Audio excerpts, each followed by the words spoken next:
Hi friends, welcome to our channel. In this video, we are going to discuss about how to handle exception by using try and catch keyword in Java. So before getting into this try catch keywords, so first let us understand what is exception and hierarchy of exceptions in Java. Generally, we can divide a error into two types in a programming language. So one is compile time error, another one is runtime error. So the compile time error will occur because of syntax failure. So that I can rectify during compilation time itself.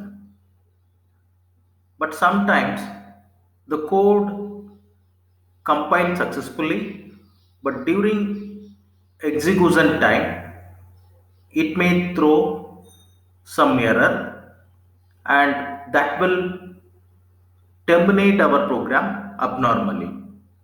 So those kind of error will called as runtime error. So finally, exceptions are nothing but it's a runtime error. So finally, exceptions are runtime error which will occur during the execution of the program and it will terminate our program abnormally. So friends, theoretically we understood. So what is exception? So I am repeating the point once again. So exceptions are runtime error. So that will occur during the execution of the program or during the runtime. And once the exception occurred, it will immediately terminate our program abnormally. So we are clear about what is exception in Java. So now let us understand the hierarchy of exception in Java. You can look at the slide as we already familiar. Coming to Java, object is a superclass for all the classes.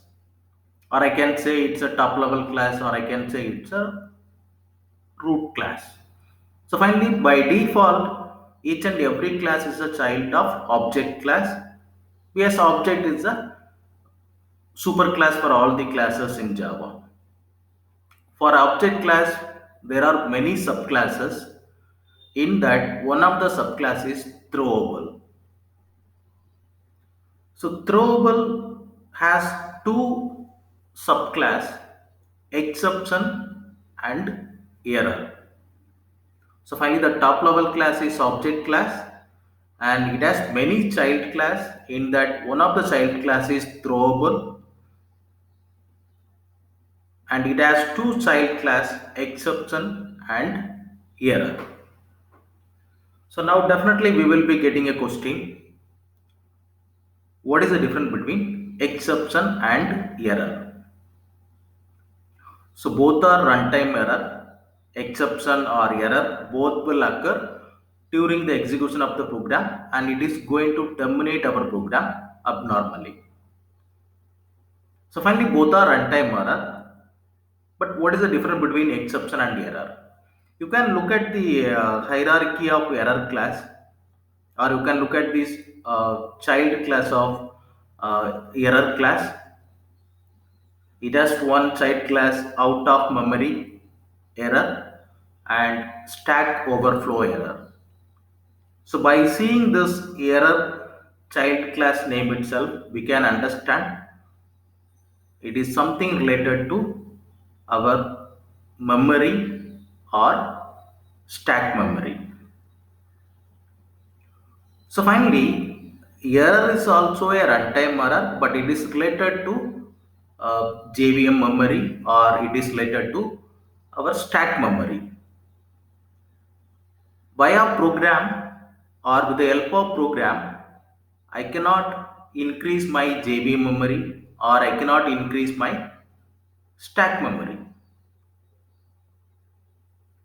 So finally, as a programmer, via program, we cannot handle error class, because it is something related to our hardware or memory or maybe stack memory. So finally, through program or via program, I cannot handle the error. But in the other hand, we have a exception which we can handle it via program. So finally, here we are going to concentrate on exception. Yes, we can handle only exception. We cannot handle error. I mean via program. You can look at the exception hierarchy. I have a runtime exception. It has a subclass, class catch exception, and illegal argument exception. It has again one subclass, number format exception, and we have arithmetic exception and null pointer exception and index out of bounds exception. So these are a child of runtime exception class. Also, in other hand, I have one more subclass IO exception. It is having a child class file not found exception and end of file exception. EOF exception is nothing but end of file exception.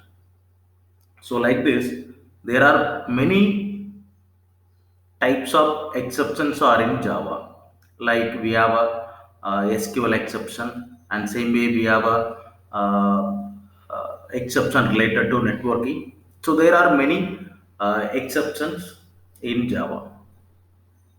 So hope friends, so we got some idea about, I mean theoretically we got some idea about what is exception in Java and what is the hierarchy of exception in Java.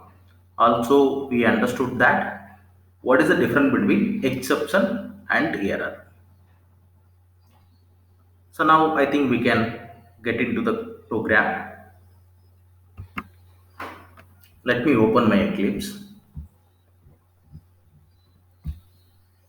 So first we'll see some of the exceptions and then we'll go to try and catch keyboard. So let me make one simple statement which is displaying before exception, and let me write a code.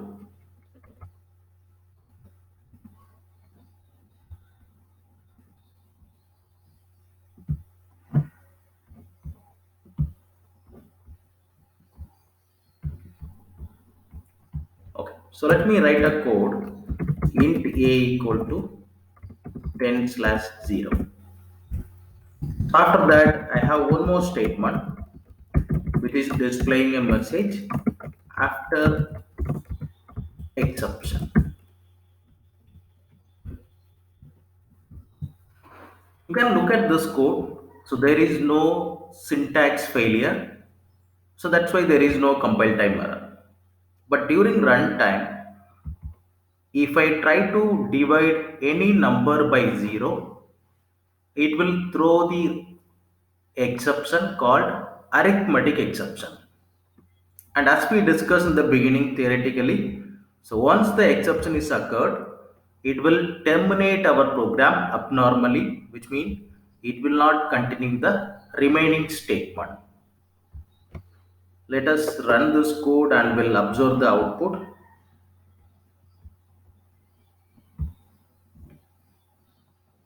You can look at my output. It is executing the first statement. It is displaying before exception, and because of my second line, nothing but slash by 0, it is throwing the exception called arithmetic exception. So already in our hierarchy, we have seen that arithmetic exception is the subclass of runtime exception. The same way, let me try one more code. Let us assume that I'm going to create a array with negative size. You can look at this code. Syntax wise, size must be a integer value.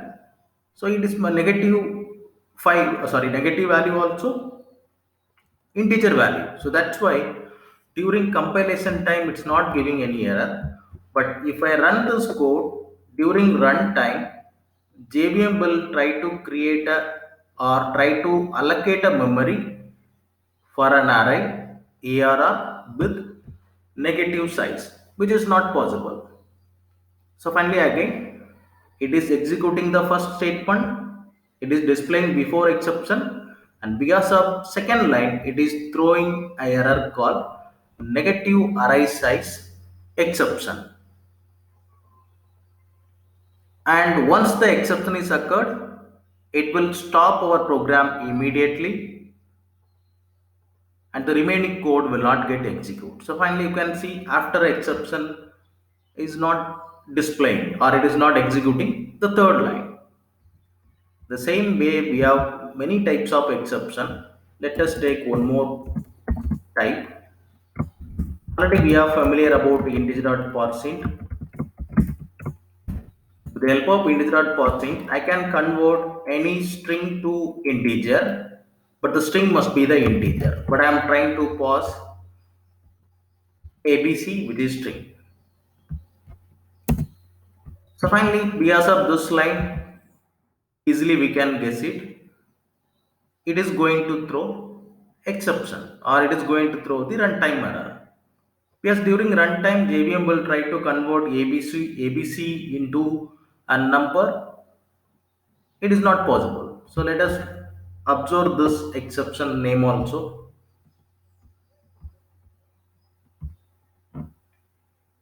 You can look at the code. It is as usual, it is displaying the first line before exception, and because of second line for the input string ABC, it is not able to convert ABC to integer, so it is throwing the exception called number format exception. And as usual, once the exception is occurred, it will terminate our program abnormally, which means the remaining code will not get executed. So like this, many types of exceptions are there. For example, I may try to access uh, out of index in an array or in a string. So in that time, it will throw, if it is array, it will throw array index out of bounds exception. If it is string, it will throw string index out of bounds exception. And same way, I may try to open a file which is not existing in my machine. Just assume that I'm trying to open a file for reading purpose which is not existing in the machine. So during runtime, JVM will try to open that file for reading purpose which is not existing in my machine. So it will throw file not found exception. So like this, many of the exception classes are there. So finally, so now we got some idea how the exception will occur and once the exception is occurred, what will happen. So now I need some mechanism to handle this exception and also my code should continue. Because in a real-time application, there is a possibilities of exception. So once the exception is occurred, it should not terminate the application. So it should handle the exception and it should continue the code. So by giving some error message to the user, so that the user will understand, okay, this is my maybe invalid input or invalid data. So that's why this error message is coming, and then the code should continue. So that is more important. So finally, coming to Java, we have two keyword try and catch. So keywords must be small letter. So try and catch must be a small letter. So with the help of this try and catch keyword, I can handle my exception as well as I can continue my code even though if the exception is occurred. Let's see how to use this keyword. For example, just assume that in this particular line I have a doubt or I have a possibilities of exception during runtime. So that exception possibilities line or the doubtable code I will enclose with try block, and immediately I will come with a catch block to handle this exception. So finally, inside a try block, I will write my doubtable code or the possibilities of exception code that I will write inside my try block. And in the catch block, I will specify, I have to specify which type of exception I am going to handle here. So for example, already we know that because of this line, it is going to throw number format exception. So I will make a catch block for number format exception, and I will give some object as per the coding standard. Will give object for exception as e. So finally here, these all are actually predefined class. Number format exception is a predefined class from java.lang package, and E is the object of this number format exception. So now inside this catch block, I can display my own error message. If I want to give my own error message to the user, yes, I can give my own error message with the help of double quote or string format, as well as I can display my predefined error message by displaying this exception object. So that's up to our application. Based on our application, maybe we may display the default error message, or we can display our own error message. So now let us run this code and will observe the difference between previous output and the current output. You can see previously it was displaying before exception, and it is raising the exception, and it is displaying the error message java.lang.number format exception, and immediately the program was terminated. Because in our previous program, we didn't handle our exception. But in this program, we are handling our exception by using try catch. Since I handle number format exception by using the relevant catch block, it is continuing the code and it is displaying after exception. So finally, exceptions are runtime error. So that will occur during the execution of the program, and it will terminate our program abnormally. To handle this exception and to continue our remaining code of the application, Java is providing two keyword, try and catch. So inside try block, so we will write our suspectable code, and immediately after try, I will come with the catch block to handle the relevant exception. Since I handle this exception, which is occurred in my try block, since I handle this exception, it is continuing my code and it is displaying after exception. So hope friends, we got some idea how to handle exceptions by using try and catch keyword in Java. So now we may get one more question. So by using try block, can I handle multiple exception or not? For example, let us try to make one more catch block for this particular try. And here I will say, for example, I will say arithmetic exception.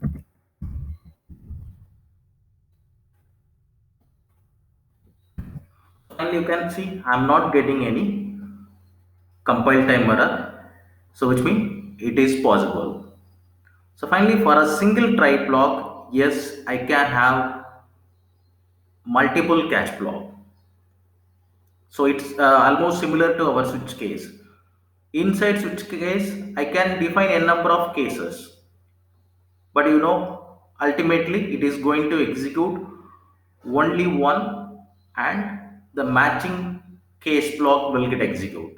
The same way, for a single try, I can come with n number of handler to handle different exception by using catch block. For example, you can see the first catch block is handling number format exception and the second catch block is handling arithmetic exception. So like this I can define a number of catch block, but ultimately it is going to execute only one catch block based on the exception which is raised in our try block. So for example, for this particular line, it is raising an exception. I mean, during runtime, it is going to throw the exception called number format exception. So which means only the relevant catch block will get executed. Since I handle my exception, the code will get continue and it will display after exception. Let us run and observe the output and will understand which catch block or which handler is executing.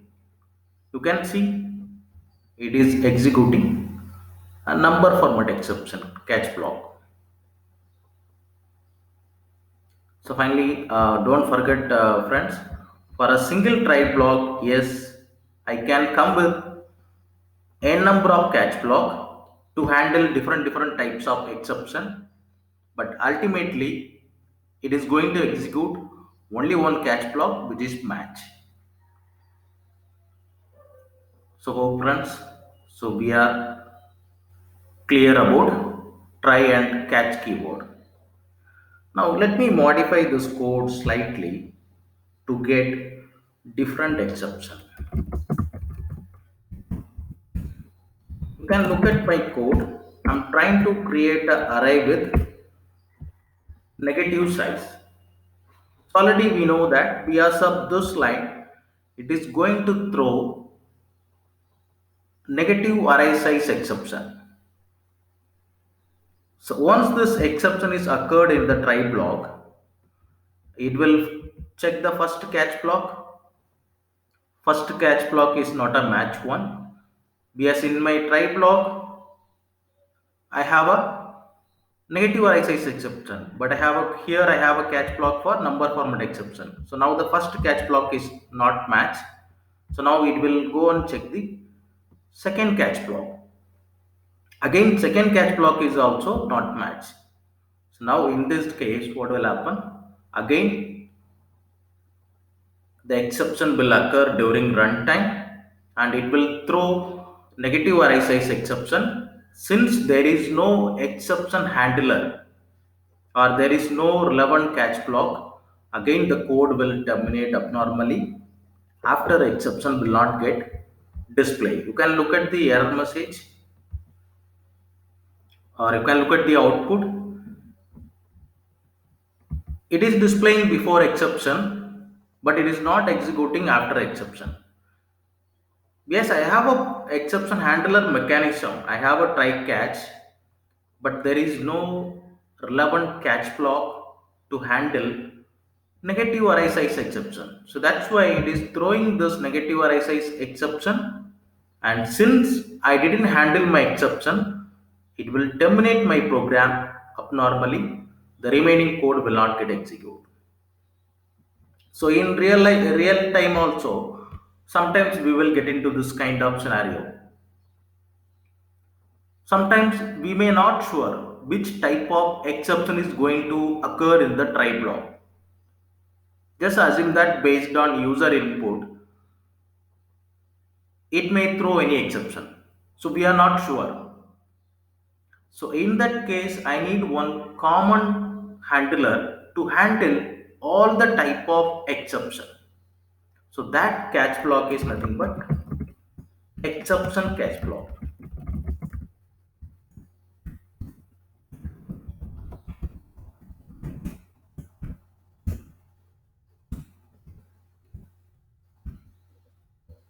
hope you remember our hierarchy. If you remember our hierarchy, so already we have discussed the hierarchy of exception in the beginning of this video. So you can recap that hierarchy. So exception is a superclass for all the types of exception. So exception is the superclass for all the type of exception in Java. So finally, this is a common exception handler. So by using exception catch block, I can handle any type of exception. So finally, you can look at this code. So first catch block is handling only number format exception, and the second catch block will handle only arithmetic exception. But the third catch block will handle all the types of exception. Let us run this code. So this time it has to continue my code and it has to display after exception. You can look at my output. It is executing before exception and it is coming to the global catch block, nothing but exception catch block. So there it is displaying negative array size exception. Since I handle this exception, it is continuing my code and it is displaying after exception as well. Hope friends, we are clear about what is exception and how to handle exception by using try and catch keyword in Java. And for a single try, yes, I can come with n number of catch block, but based on the exception occurred in the try block, only the relevant catch block will get executed. In a particular situation, if I am not sure about the exception type, then at the end I can keep a global catch block for exception type, so which will handle everything, so that there is no possibilities of uh, terminating application abnormally. So in our next video, so we will discuss about the remaining three keywords in Java exception. Like we will discuss about finally keyword and throws as well as throw keyword. In our upcoming videos, we'll discuss these keywords one by one. So thanks friends for watching this video. If you like this video, please subscribe and click on the bell symbol so that as soon as I upload a new video, you will be getting the notification. Also, you can share it with your friends.